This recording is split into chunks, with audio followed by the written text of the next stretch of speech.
नमस्कार। दोपहर समाचार में आपका स्वागत है।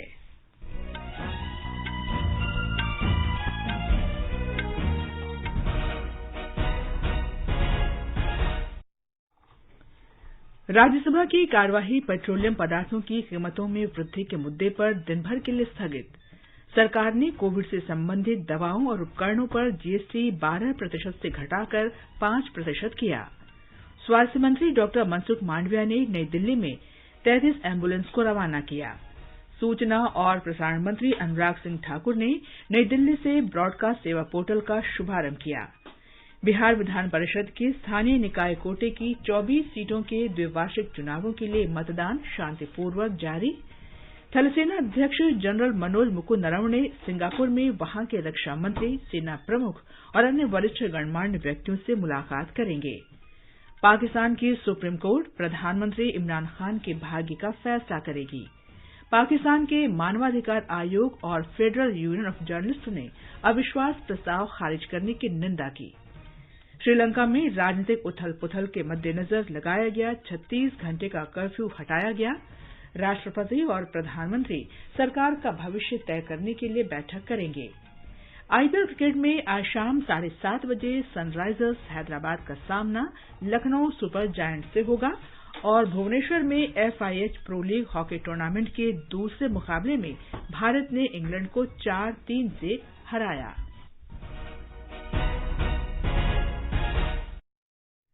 दोपहर समाचार में नीलम मलकानिया के साथ मैं कनकलता।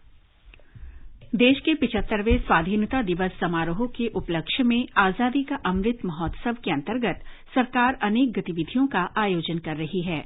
इस अवसर को जन उत्सव के रूप में मनाते हुए आकाशवाणी समाचार स्वाधीनता संग्राम और उसके गौरवशाली इतिहास पर विशेष प्रश्नोत्तरी कार्यक्रम प्रसारित कर रहा है।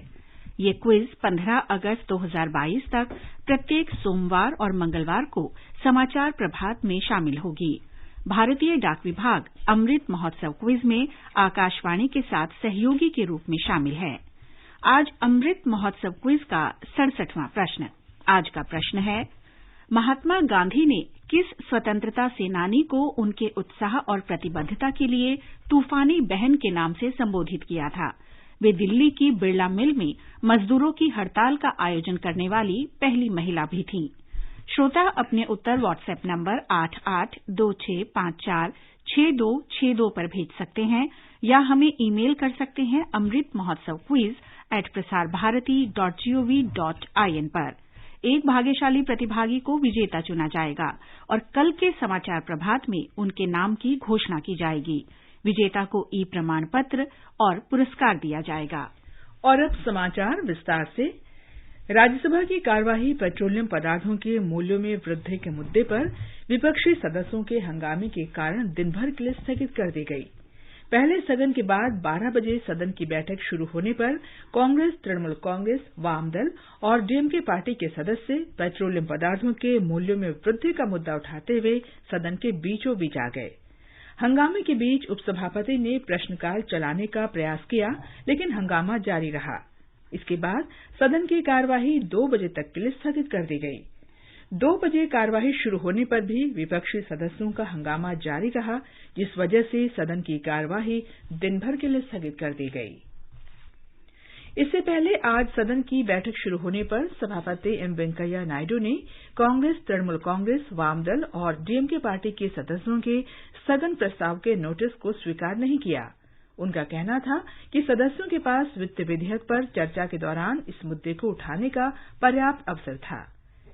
इससे पहले असम, केरल और नागालैंड से चुनकर आए राज्यसभा के 6 नवनिर्वाचित सदस्यों को शपथ दिलाई गई। शपथ लेने वालों में भाजपा के पवित्रा मार्गरेटा और S Phangnon Konyak, united people's party liberal के रवंगवरा नार्जारी, वामदल के पी संतोष कुमार और ए रहीम तथा कांग्रेस के जेबी माथिर हिशाम शामिल हैं। नमामि गंगे कार्यक्रम के अंतर्गत पिछले 3 वर्षों में कुल 53 नए सीवरेज ट्रीटमेंट प्लांट का काम पूरा कर लिया गया है। इस अवधि के दौरान उत्तराखंड में अधिकतम 30, उत्तर प्रदेश में 9 और बिहार में 5 संयंत्र लगाए गए। जल शक्ति राज्य मंत्री विश्वेश्वर टुडू ने आज राज्यसभा में एक प्रश्न के लिखित उत्तर में ये जानकारी दी। देश में 48% से अधिक ग्रामीण परिवारों को अब तक उनके घरों में नल से पानी की आपूर्ति की जा चुकी है। राज्यसभा में आज एक प्रश्न के लिखित उत्तर में जल शक्ति राज्य मंत्री प्रहलाद सिंह पटेल ने कहा कि देश के 19 करोड़ 32 लाख ग्रामीण परिवारों में से अब तक 9 करोड़ 35 लाख घरों में नल से पानी की आपूर्ति हुई है। उन्होंने बताया कि गोवा, तेलंगाना, हरियाणा, पुदुचेरी, अंडमान निकोबार, दादरा नगर हवेली तथा दमन और दीव में सभी ग्रामीण घरों में नल के पानी की आपूर्ति का प्रावधान किया गया है। वित्त राज्य मंत्री पंकज चौधरी ने आज लोकसभा में बताया कि सरकार ने कोविड से संबंधित दवाओं और उपकरणों पर जीएसटी 12% से घटाकर 5% कर दिया है। स्वास्थ्य बीमा कवरेज बढ़ाने के विषय पर श्री चौधरी ने कहा कि सरकार ने आयुष्मान भारत के तहत विभिन्न बीमा योजनाएं शुरू की हैं। उन्होंने बताया कि इसमें 66% हिस्सा केंद्र सरकार वहन करती है। श्री चौधरी ने कहा कि जीएसटी की दरें तथा सभी सेवाओं पर छूट जीएसटी परिषद द्वारा निर्धारित की जाती है। सूचना और प्रसारण मंत्री अनुराग ठाकुर आज दिल्ली में ब्रॉडकास्ट सेवा पोर्टल का शुभारंभ किया। आइए सुनते हैं उनका संबोधन।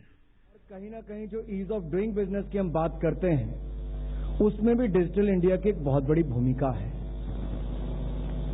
जहां ब्रॉडकास्ट सेवा पोर्टल की मैं बात करूं, तो ये ब्रॉडकास्ट, सेवा और पोर्टल, ये 3 शब्दों में इसका पूरा सार है, इसका पूरा मैसेज है। और इस पोर्टल के माध्यम से, जैसा सभी शेयरधारक, सभी स्टेक होल्डर्स ने यहां पर कहा कि मंत्रालय के चक्कर नहीं काटने पड़ेंगे। सचिव महोदय ने कहा बड़ी बड़ी फाइलों पर नहीं जाना पड़ेगा। जो एप्लीकेंट होगा, जब उसने एप्लीकेशन दर्ज की, तो उसको ये भी पता होगा कि वो एप्लीकेशन कैसे मूव कर रही है, और बगैर किसी सिस्टम में किसी को पकड़कर काम कराने की बजाय ये इंस्टीट्यूशनल फ्रेमवर्क जो एक होगा और जो पोर्टल पर इसका काम होगा, वो अपने आप में बहुत बड़ी पारदर्शिता लाएगा और सिस्टम को जवाबदेह भी तय करेगा। और मुझे पूर्ण विश्वास है इससे हमारी क्षमता भी बढ़ेगी और overall ease of doing business में भी हम आगे बढ़ने का काम करेंगे।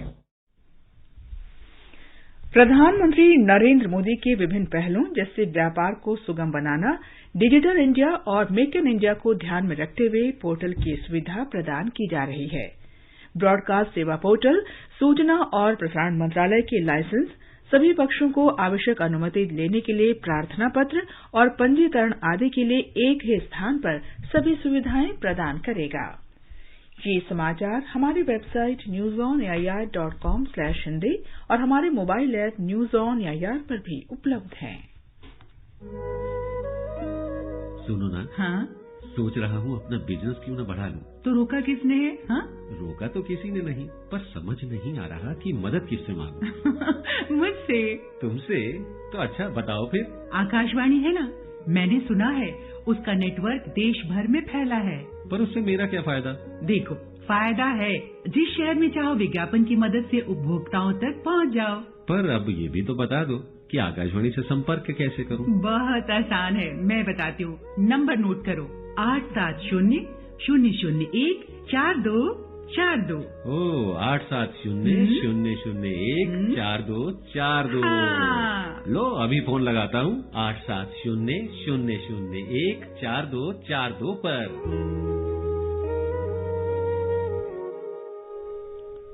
दोपहर समाचार में आपका फिर स्वागत है। स्वास्थ्य मंत्री डॉक्टर मनसुख मांडविया ने आज नई दिल्ली में 33 एम्बुलेंस के परिचालन का शुभारंभ किया। इनमें 13 उन्नत लाइफ सपोर्ट और 20 बेसिक लाइफ सपोर्ट एम्बुलेंस शामिल हैं।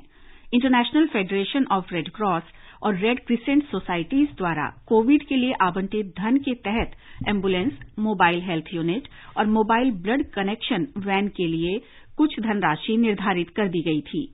ये 33 एम्बुलेंस चिकित्सा वाहनों की पहली खेप का हिस्सा हैं, जिन्हें भारतीय रेड क्रॉस सोसाइटी द्वारा स्वास्थ्य और आपदा से निपटने के लिए भेजा जा रहा है।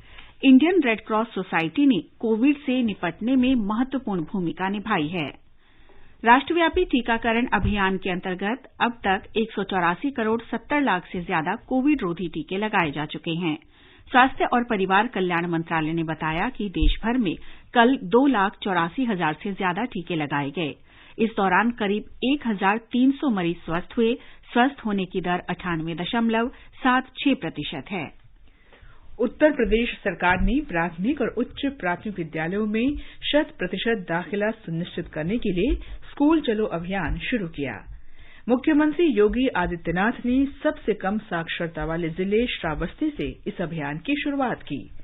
मुख्यमंत्री ने इस अभियान की शुरुआत करते हुए कहा कि सरकार ने कोविड महामारी की चुनौती से निपटने में सफलता प्राप्त की है, लेकिन अब एक बड़ा काम बच्चों को स्कूलों में वापस लाना है। सभी प्रदेश की अपनी इस भावी पीढ़ी नौनिहाल बच्चों का हृदय से स्वागत करता हूं। उन सब का मैं स्कूल चलो अभियान के अवसर पर हृदय से मैं उनका अभिनंदन भी करता हूं। हम सब ने विगत 2 वर्ष इस सदी की सबसे बड़ी महामारी कोरोना का सामना करते हुए व्यतीत किए। कोरोना में देश के अंदर प्रधानमंत्री मोदी जी के नेतृत्व में जान भी और जहान भी बचाने का भरपूर प्रयास किया गया। हर एक व्यक्ति का जीवन हमारे लिए महत्वपूर्ण है। उसके जीवन को बचाने के लिए फ्री में टेस्ट, फ्री में उपचार और फ्री में वैक्सीन की व्यवस्था भी की गई। हमारे संवाददाता ने बताया है कि 2 साल के अंतराल के बाद अप्रैल में स्कूल फिर से खुल रहे हैं और राज्य सरकार बच्चों को स्कूलों में लाने के हर संभव प्रयास कर रही है। एक रिपोर्ट। 2 साल के अंतराल के बाद अप्रैल में एक बार फिर स्कूल खुल रहे हैं और ऐसे में सरकार का प्रयास हर एक बच्चे का दाखिला स्कूल में सुनिश्चित करना है। मुख्यमंत्री योगी आदित्यनाथ ने श्रावस्ती जिले से स्कूल चलो अभियान का शुभारंभ किया। उन्होंने कहा कि सरकार ने कोरोना महामारी की चुनौती का सफलतापूर्वक सामना किया है, लेकिन अब एक और चुनौती स्कूली पढ़ाई से दूर हो चुके बच्चों को स्कूलों में वापस लाना है। उन्होंने कहा कि ये हर एक माता पिता का कर्तव्य है कि वो अपने बच्चों का दाखिला स्कूल में कराएं। मुख्यमंत्री ने कहा कि पिछले 5 सालों में ऑपरेशन कायाकल्प के तहत स्कूलों की दशा बदलने का काम हुआ है। उन्होंने कहा कि विद्यालयों में बिजली और शौचालय जैसी बुनियादी सुविधाएं उपलब्ध कराई गई हैं। उन्होंने जनप्रतिनिधियों, सरकारी अफसरों और भूतपूर्व छात्रों को स्कूलों को गोद लेने और उन्हें सुविधा संपन्न बनाने के लिए धन्यवाद दिया। स्कूल चलो अभियान का शुभारंभ करने के बाद Shri Yogi mid day meal कर रहे बच्चों के पास गए और उन्हें अपने हाथों से भोजन परोसा। आदित्य शुक्ला, आकाशवाणी समाचार, गोरखपुर। आगे बढ़ने से पहले मुख्य समाचारों पर एक नजर। राज्यसभा की कार्यवाही पेट्रोलियम पदार्थों की कीमतों में वृद्धि के मुद्दे पर दिन भर के लिए स्थगित। सरकार ने कोविड से संबंधित दवाओं और उपकरणों पर जीएसटी 12% से घटाकर 5% किया। स्वास्थ्य मंत्री डॉ मनसुख मांडविया ने नई दिल्ली से 33 एम्बुलेंस को रवाना किया। सूचना और प्रसारण मंत्री अनुराग सिंह ठाकुर ने नई दिल्ली से ब्रॉडकास्ट सेवा पोर्टल का शुभारंभ किया।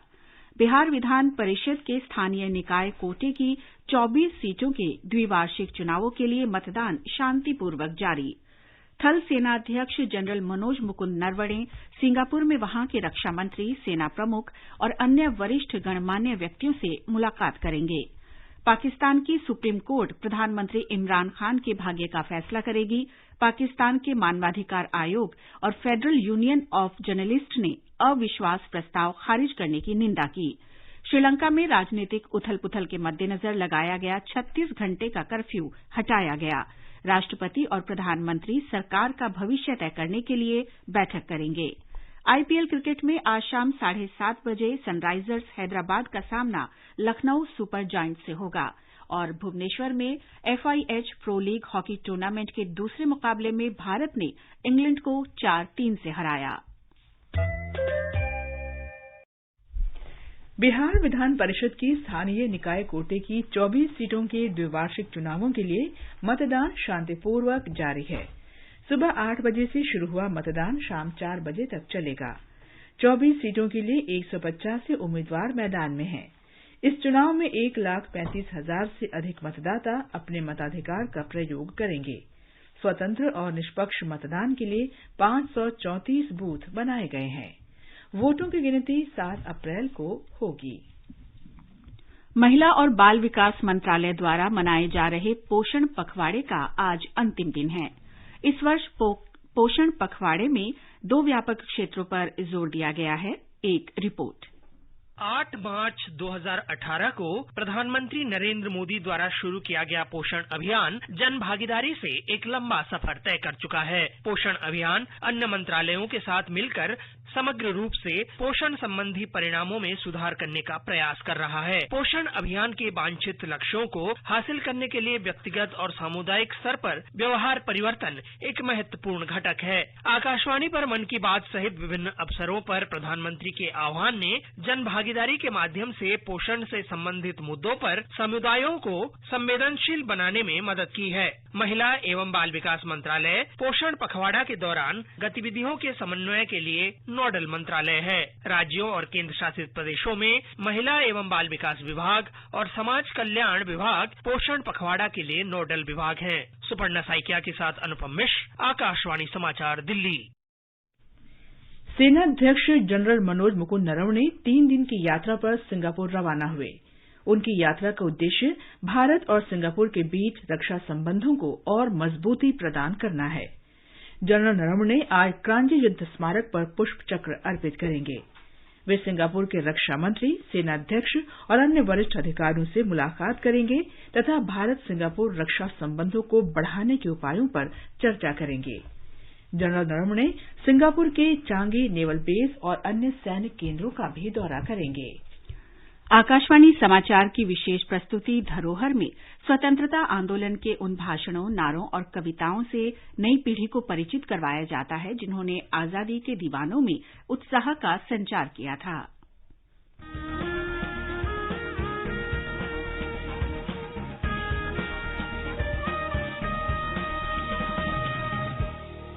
आजादी के आंदोलन के खजाने में ऐसे ढेरों शब्द जिन्होंने बदल दिए इतिहास, तारीख बदलने वाले लफ्जों पर आकाशवाणी समाचार प्रसारित कर रहा है विशेष कार्यक्रम धरोहर हर सोमवार।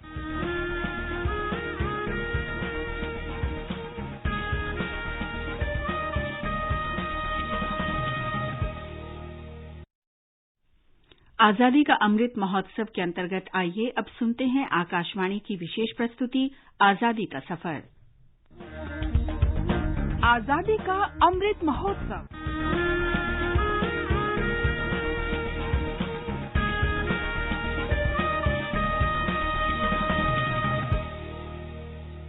आजादी का सफर आकाशवाणी समाचार के संग एक राष्ट्र का उदय।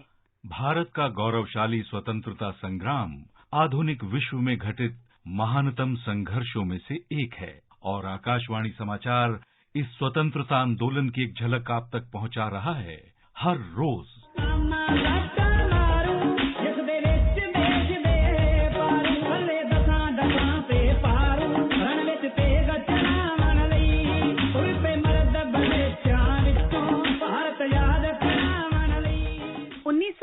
में आज के ही दिन यानी 4 अप्रैल को जापान का जहाज कोमागातामारू हांगकांग से कनाडा के ब्रिटिश कोलंबिया में वैंकूवर पहुंचा।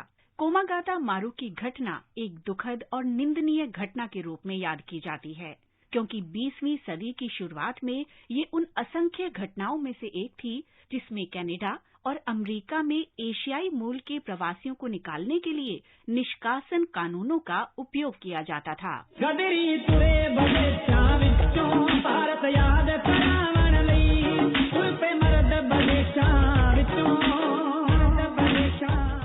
कोमागातामारू में ब्रिटिश इंडिया के पंजाब प्रांत से 376 यात्री सवार थे। 23 मई 1914 को वैंकूवर पहुंचने पर उन्हें 1910 के प्रवासी कानून के तहत कनाडा में प्रवेश देने से इनकार कर दिया गया। भारतीय यात्रियों को 23 जुलाई से अपनी वापसी यात्रा शुरू करने के लिए बाध्य किया गया। भारतीय यात्रियों को लेकर जहाज 29 सितंबर 1914 को कलकत्ता के निकट बजबज पहुंचा, लेकिन कलकत्ता में भी ब्रिटिश प्रशासन ने उन्हें उतरने नहीं दिया। बंदरगाह में पहुंचने पर एक ब्रिटिश गन बोट ने कोमागातामारू को रोक लिया और यात्रियों को अपने पहरे में ले लिया। ब्रिटिश सरकार ने देखा कि कोमागातामारू में सवार लोग राजनैतिक आंदोलनकारी भी थे। ब्रिटिश सरकार को लगा कि राष्ट्रवादी इस घटना का इस्तेमाल लोगों में देशभक्ति की भावना जगाने के लिए कर सकते हैं। बाबा गुरदीप सिंह, जिन्होंने जहाज किराए पर लिया था, वो कलकत्ता में उतरकर गवर्नर से मिलना चाहते थे और गुरु ग्रंथ साहिब को हावड़ा के गुरुद्वारे तक ले जाना चाहते थे।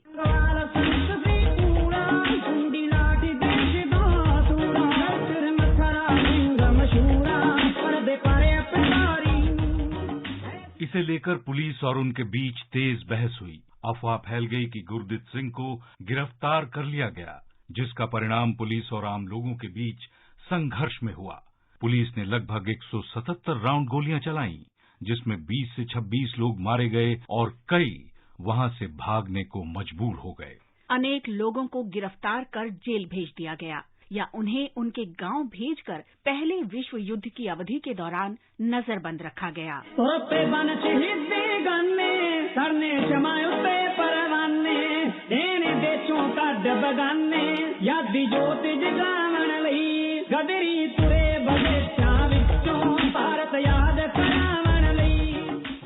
बरकतुल्ला और तारकनाथ दास जैसे गदर आंदोलन के प्रमुख नेताओं ने अपने आंदोलन में नए लोगों को शामिल करने के लिए इस घटना को आधार बनाया।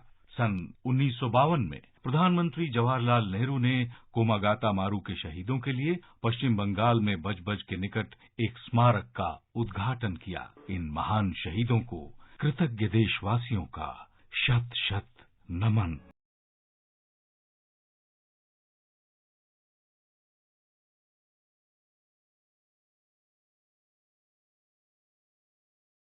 आज हम स्वतंत्रता सेनानी जयदयाल भटनागर को भी याद कर रहे हैं, जिनका जन्म 1812 में 4 अप्रैल को भरतपुर राज में हुआ था, जो अब राजस्थान में है।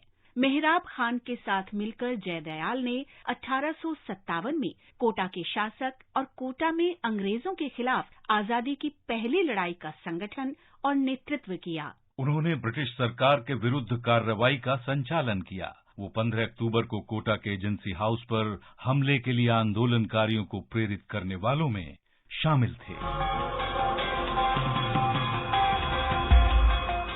कोटा को अधिकार में लेने के बाद जयदयाल और मेहराब खान ने कई महीनों तक कोटा राज का प्रशासन संभाला। हालांकि मार्च 1858 में आंदोलनकारियों की हार के बाद जयदयाल किसी गुप्त स्थान पर चले गए, लेकिन एक परिचित ने उन्हें धोखा दिया और ब्रिटिश सरकार तक उनके छिपने की सूचना पहुंचा दी। 15 अप्रैल 1860 को उन्हें गिरफ्तार कर लिया गया। जयदयाल को मौत की सजा सुनाई गई और 17 सितंबर 1860 को कोटा में एजेंसी हाउस के निकट उन्हें फांसी दे दी गई। इस महान स्वतंत्रता सेनानी को हमारा शत शत नमन। आजादी का सफर आकाशवाणी समाचार की संग श्रृंखला की ये कड़ी यहीं संपन्न होती है। कल फिर मिलेंगे अगली कड़ी के साथ।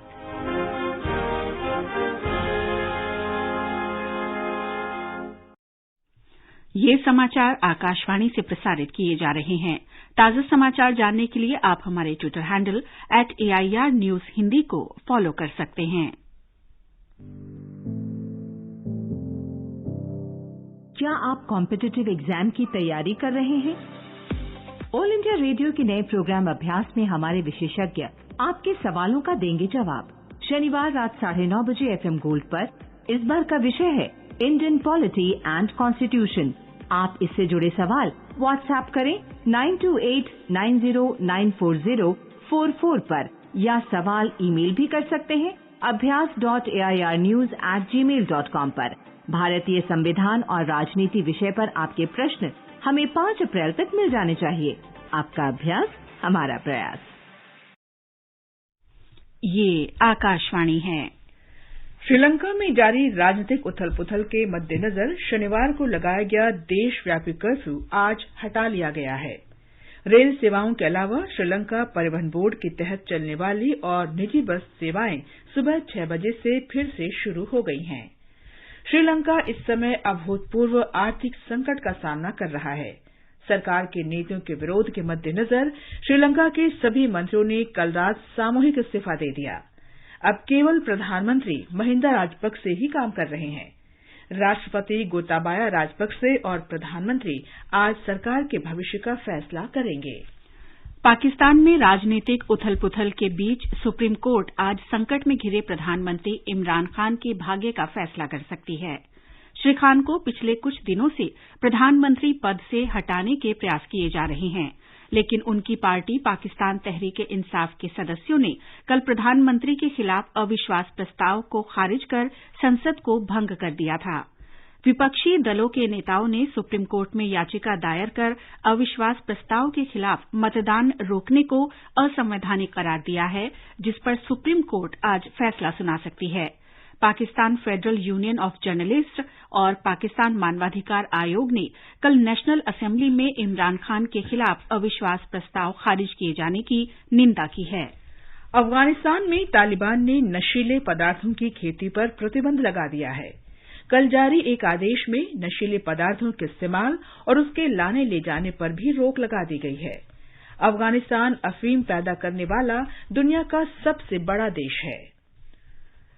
प्रधानमंत्री नरेंद्र मोदी ने हंगरी के प्रधानमंत्री विक्टर ऑर्बन को संसदीय चुनावों में जीत पर बधाई दी है।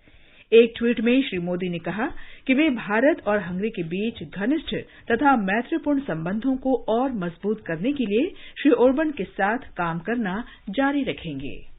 आईपीएल क्रिकेट में आज मुंबई के डीवाई पाटिल स्टेडियम में सनराइजर्स हैदराबाद का मुकाबला लखनऊ सुपर जायंट्स से होगा। ये मैच शाम 7:30 बजे से खेला जाएगा। कल मुंबई के ब्रेबॉर्न स्टेडियम में पंजाब किंग्स ने चेन्नई सुपर किंग्स को 54 रन से हरा दिया। भुवनेश्वर में FIH pro league hockey tournament के दूसरे मुकाबले में भारत ने इंग्लैंड को 4-3 से हरा दिया। भारत की ओर से ड्रैग फिल्कर हरमनप्रीत सिंह ने मैच में 3 गोल दागे। इस जीत के बाद भारत तालिका में 10 मैच में 21 अंकों के साथ पहले स्थान पर है।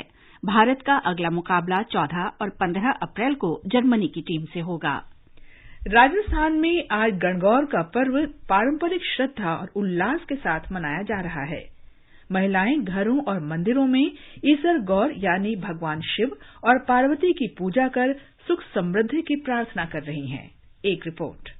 शाही गणगौर की सवारी को देखने पूरे प्रदेश और देश विदेश के पर्यटक जयपुर पहुंचते हैं। जयपुर के सिटी पैलेस से गणगौर की शाही सवारी लवाजमे के साथ निकाली जाएगी। सिटी पैलेस से बैंड बाजे और लवाजमे के साथ आज शाम 6 बजे शाही सवारी रवाना होगी। सवारी के आगे करीब 100 से ज्यादा लोक कलाकार कालबेलिया, कच्ची घोड़ी जैसे लोक नृत्यों की प्रस्तुति देंगे। सवारी मार्ग को रंगोली से सजाया गया है। पूरे परकोटे में आज यातायात की विशेष व्यवस्था की गई है। प्रदेश के विभिन्न शहरों में भी आज गणगौर की सवारी निकाली जाएगी। उधर उदयपुर में आज से 5 दिवसीय गणगौर महोत्सव शुरू हो गया है। जितेंद्र द्विवेदी, आकाशवाणी समाचार, जयपुर।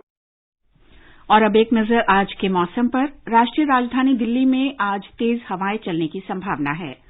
मुंबई में आमतौर पर आसमान साफ रहेगा। चेन्नई और कोलकाता में आंशिक रूप से बादल छाए रहेंगे। उत्तर भारत में जम्मू, श्रीनगर और मुजफ्फराबाद में आसमान साफ रहेगा। लेह और गिलगित में आंशिक रूप से बादल छाए रहेंगे। बुलेटिन समाप्त होने से पहले अमृत महोत्सव क्विज का आज का प्रश्न फिर सुन लें। महात्मा गांधी ने किस स्वतंत्रता सेनानी को उनके उत्साह और प्रतिबद्धता के लिए तूफानी बहन के नाम से संबोधित किया था? वे दिल्ली की बिरला मिल में मजदूरों की हड़ताल का आयोजन करने वाली पहली महिला भी थीं। अंत में मुख्य समाचार एक बार फिर। राज्यसभा की कार्यवाही पेट्रोलियम पदार्थों की कीमतों में वृद्धि के मुद्दे पर दिन भर के लिए स्थगित। सरकार ने कोविड से संबंधित दवाओं और उपकरणों पर जीएसटी 12% से घटाकर 5% किया। स्वास्थ्य मंत्री डॉक्टर मनसुख मांडविया ने नई दिल्ली से 33 एम्बुलेंस को रवाना किया। सूचना और प्रसारण मंत्री अनुराग सिंह ठाकुर ने नई दिल्ली से ब्रॉडकास्ट सेवा पोर्टल का शुभारंभ किया। बिहार विधान परिषद के स्थानीय निकाय कोटे की 24 सीटों के द्विवार्षिक चुनावों के लिए मतदान शांतिपूर्वक जारी। थलसेना अध्यक्ष जनरल मनोज मुकुंद नरवणे सिंगापुर में वहां के रक्षा मंत्री, सेना प्रमुख और अन्य वरिष्ठ गणमान्य व्यक्तियों से मुलाकात करेंगे। पाकिस्तान की सुप्रीम कोर्ट प्रधानमंत्री इमरान खान के भाग्य का फैसला करेगी। पाकिस्तान के मानवाधिकार आयोग और फेडरल यूनियन ऑफ जर्नलिस्ट्स ने अविश्वास प्रस्ताव खारिज करने की निंदा की। श्रीलंका में राजनीतिक उथल-पुथल के मद्देनजर लगाया गया 36 घंटे का कर्फ्यू हटाया गया। राष्ट्रपति और प्रधानमंत्री सरकार का भविष्य तय करने के लिए बैठक करेंगे। इसके साथ ही दोपहर समाचार का ये अंक समाप्त हुआ। नमस्कार।